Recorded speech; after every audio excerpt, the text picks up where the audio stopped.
A new story is about to begin, so now listen carefully. Aruna loved books more than anything.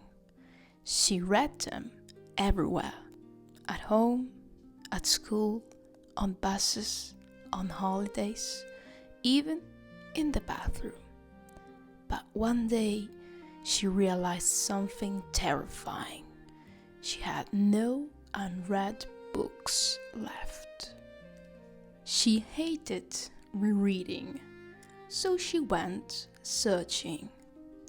There was a tiny old library in her town, the kind that blends into the buildings around it, almost shy.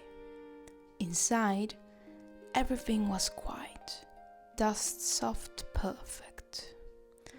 An elderly man in a pink sweater greeted her. "What are you looking for?" he asked. "Something I haven't read yet," she said. He tried.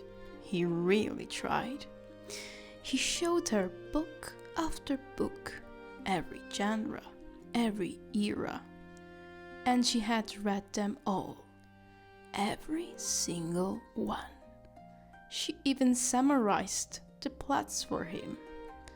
The old man stared at her, baffled. He was decades older than her, yet she had devoured more stories than he ever had. Finally, almost despaired, he climbed a dusty ladder and reached for a faded olive green box on the highest shelf. Inside was a single book. Red cover, gold letters, one word: Livro. It looked ordinary, too ordinary, but Aruna had never seen it before. She took it immediately. The old man hesitated. "This book is unlike the others," he warned. "Read it well, and it will treat you well. But remember, one day it will come back home." Aruna thought he was just confused. She thanked him and went straight home. In her room, she sat at her usual desk, while she studied, but mostly read. She opened the book without hesitation and froze. Every page was black. Not blank, just black, like charcoal, a void. "What kind of scam is this?" she muttered. Disappointed, she shut the book and left it there. Later, bored, she opened it again. A sentence appeared on the first page, written in a delicate, airy handwriting. "I am not scam," she gasped, turned the page. "My name is Livro. It's rude not to introduce yourself." "So?" Her heart jumped. The book had answered her. She slammed it shut like she had found a spider inside. But after a moment, she whispered to the closed cover, "I'm Aruna. Sorry if I offended you. I've just never seen a book that talks back." She opened it again. "Ah, I understand," Livro wrote. "I am special, unique, and I like your name. It sounds literally." Aruna smiled. "Thank you, Livro. So, do you contain every story, or just one?" "I am the story. You are the story. We can talk about anything you want." And they did. All evening, all day, every day, she carried Livro everywhere. People wondered why Aruna never kept a book for more than 2 days. But she didn't care. Time passed. The day came when she was supposed to return the book. She didn't go. She couldn't. She had grown attached to Livro, maybe even loved it, the way one loves a soulmate.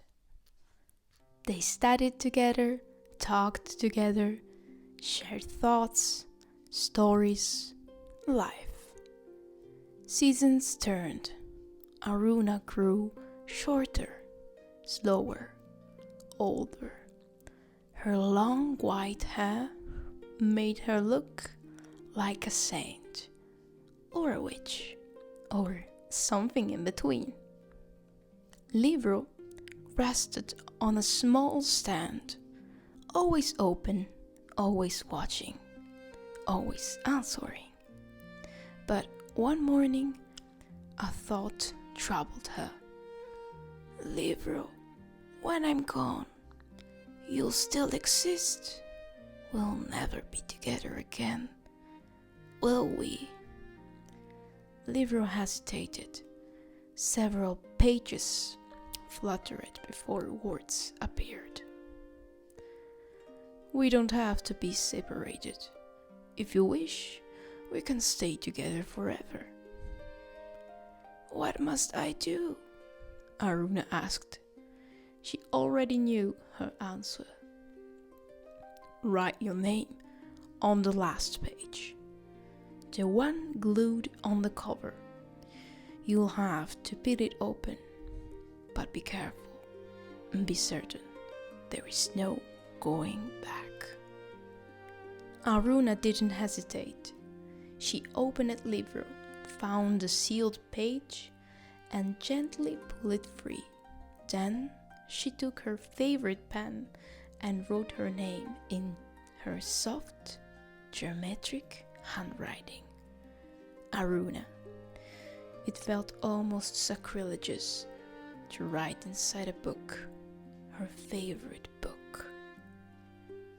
She turned the page, waiting for Livro's reply. But something was wrong.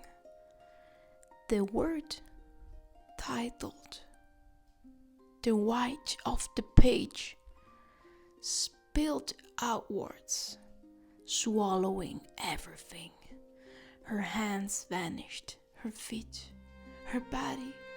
She wasn't in the white. She was the white. Later that day, the old librarian arrived at Aruna's house. He walked through the garden and found 2 books resting on the table outside. Livro and Aruna. One red, one green. 2 ancient, beautiful volumes, worn by time, glowing with mystery. The old man in the pink suit smiled softly. It's a beautiful day to die, he said. It was spring.